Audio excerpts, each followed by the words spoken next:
guys, it's Jessica, and today I'm going to share with you products that I've changed my mind about. Sometimes for the good and sometimes for the bad. So products that maybe I used to not like that I now love, products I used to love that I realized, the more and more I used it that I actually don't really like. Let's go ahead and get into it. So I had the idea for this video the other day when I was like, I couldn't sleep, and I thought of it.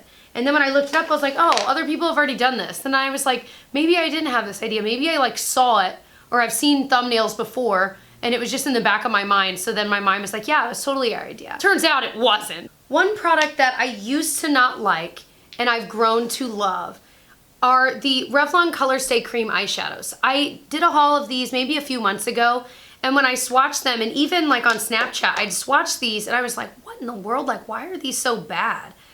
Because when you just swatch it with your hand, it's just kind of like, meh, like there's not really anything there. But what I've since learned as I played with a lot of these, and a lot of you guys commented, when you use the little brush that comes with it, it makes a huge, huge difference. So like right here is the one with the brush, this is without, and you can already see it's way more pigmented with it. So that made a huge difference. This, by the way, is in the shade, 745. It's a nice, really pretty pink. I also have the shade 705, which is like a nice kind of beige, and I have a couple. I have like the green one and like the grayish one, but it's kind of somewhere lost deep in my collection. I need to reorganize my collection. So these were ones that I thought weren't very pigmented, that were kind of just dumb and kind of dull, but with the brush they really are way better. Now, I don't love the fact that the brush, over time you're sliding in and out of there, and even when you clean it pretty well, there's still going to be nonsense on there that's just inside there. I guess I probably won't have it long enough to really worry about too much bacteria growing in there, but it's just something to keep in mind. But these, I really have changed my mind about these. Another product I used to hate and now I really like is the Soap & Glory Pillow Plump XXL. And it says, this lip gloss will almost immediately plump, buzz, tingle, and zing.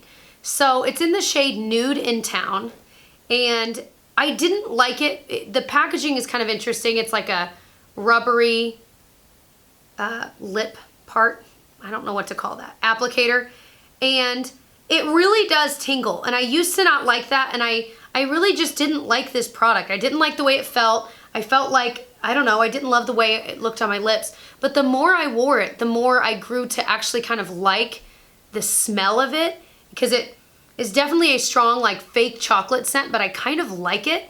And I really liked this color. The more I wore it, I actually had brought it to school and just left it there. And so I was finding myself wearing it more and more because it was there. And over time, I started to kind of like the smell of it. It's kind of a fake chocolatey smell. I started to like the shade. And when I would catch myself in a mirror, like across the room, I'd look and be like, wow, I really like the way that looks on my lips. So kind of grew from not liking it very much, so I kind of threw it in my purse, then left it at school, to trying it more and realizing, actually, I do like it.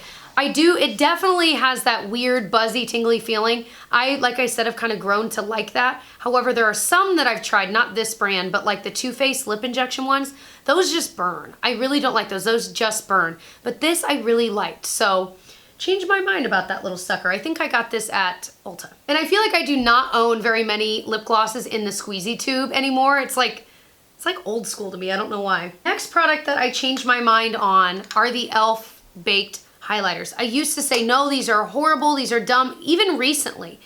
But I kept hearing you guys say like, no, you have to scrape off the top layer. So I would think I scraped off the top layer and it still would be nothing. Well, I straight up took like sharp tweezers and just and then I realized, oh, now I'm seeing pigment. So this one's in Moonlight Pearls, and then this one is in Blush Gems. And I think I even decluttered this, but then I pulled it out and said, no, I'm gonna try scraping off those layers. So there they are there, and they're so much more pigmented than they were before. Now, I hate that with a lot of big products, you have to scrape off the top layer. It seems like an added step that, I don't know, it just seems weird to me. Now, I do think Blush Gems is way better than Moonlight Pearls, so this is one that, I don't know, I've scraped off a lot, but it's a very white, not nearly as pigmented as Blush Gems is there. So if you're gonna get one versus the other, go for Blush Gems. But if you've had products like this, whether it's e.l.f. or Laura Geller, see, but I feel like Laura Geller ones I've never had to scrape off the top, and a lot of those are baked. So I don't know. I don't know if there's a way e.l.f. could, like in the factories, once it's baked, scrape off the top layer like with a machine or something. So that way when you actually receive them, they're ready to go, because I could picture someone that doesn't watch YouTube videos, that doesn't look things up like this online. I could see them trying this and being like, this is junk, and throwing it away. You know what I mean? So just something that I think e.l.f. needs to think about. The next product is a more expensive product, and this is from IT Cosmetics, and it's the Bye Bye Pores. I used to not like this, and a lot of people when they first got it really liked it. But I tried it and I was like, what in the world? Like, why is everyone talking about this so much? Why do they love it so much? Well, I realized, and if you've seen my primer declutter, I was like squirting this, and it's like, it was a very runny consistency. And I was like, why does everyone like this? Well, I realized as I primed it more and more that it actually shouldn't be that runny. It should be more like this.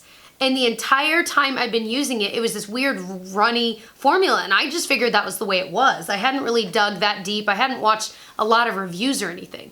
Then once I finally got it going, and like I had to get rid of a lot to finally get to like the thicker part of it, but then I realized how nice it was. So I would put that on my face, and it was so perfecting. And this is one that, even though I have dry skin, I can put this all over my face, and it completely evens it out. No matter what foundation I put on it, it looks instantly better. It lasts longer throughout the day. The foundation on top of it doesn't break apart. I mean, and it's so soft, and it very much is its own thing. Like, I really haven't tried a lot of primers that are like this. I would say the closest thing is like the Hourglass Mineral Veil Primer. That's very similar to this. I think I might like this one better. And I like the packaging too, now that it's working for me. Another product I've very recently changed my mind about is the Essence Lash Princess. So when I first tried this, I hated it. I couldn't figure out why everyone was like, oh yeah, it's a dupe for the Superhero Mascara, which I love the IT Cosmetics Superhero Mascara. It's my favorite mascara of all time. So I'm like, what? Like, I kept trying it, and for like a week or two, every time I tried it, my lashes would either clump together or they just wouldn't do anything. They wouldn't, you know, it was just bad, all around bad. So much so that I did a kind of haul review type video, and when I uploaded it, and well, when I edited it, I knew that since then I changed my mind, so I had to put like a little blurb saying that actually I've tried it and it's better. But then, even when I filmed it, it was still terrible. Well, it must be one of those mascaras that needs time to dry out, because once I used this after that, it's like it had 3 weeks or so to dry out, and it is amazing. And it is similar to the IT Cosmetics Superhero. I don't think they're exactly the same, and I want more time with this, but I did a complete 360 on this. And you know, if you've ever tried mascaras where like later on you try it again, you're like, what in the world, this is way better. It usually is because it's a formula that just needed to dry out just a little bit so that it works the best, which stinks, because anyway. But the packaging's kind of cute, you know, that's kind of like 3-dimensional. And I bought mine at Ulta. It's really, really cheap, like around $5.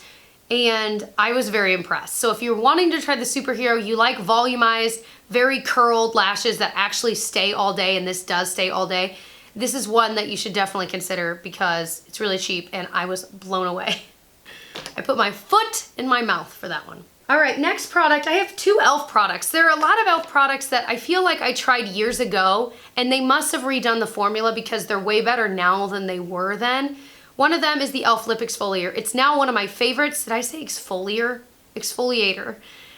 It's now one of my favorite products. And a long time ago, if you've seen my old e.l.f. videos, you know, I do best and worst, and it was on my worst list. But the reason I used to not like it is because the exfoliating part, there'd be more of that and less of the balm. So after you use this like 2 or 3 times to exfoliate your lips, it would be only harsh granules and no balm. And so it was just real, like too rough on your lips. Then it would start to kind of break down and chunks would come off. And I'm like, what in the world? Like, why am I even spending a couple dollars on this?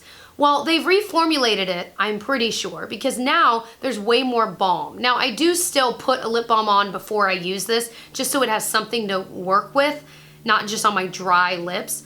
But it's way better now. They have a couple different like colors, not really colors, like scents. This is the cherry one. They have like a rose one, a mint one. Do they have a rose one? I think so.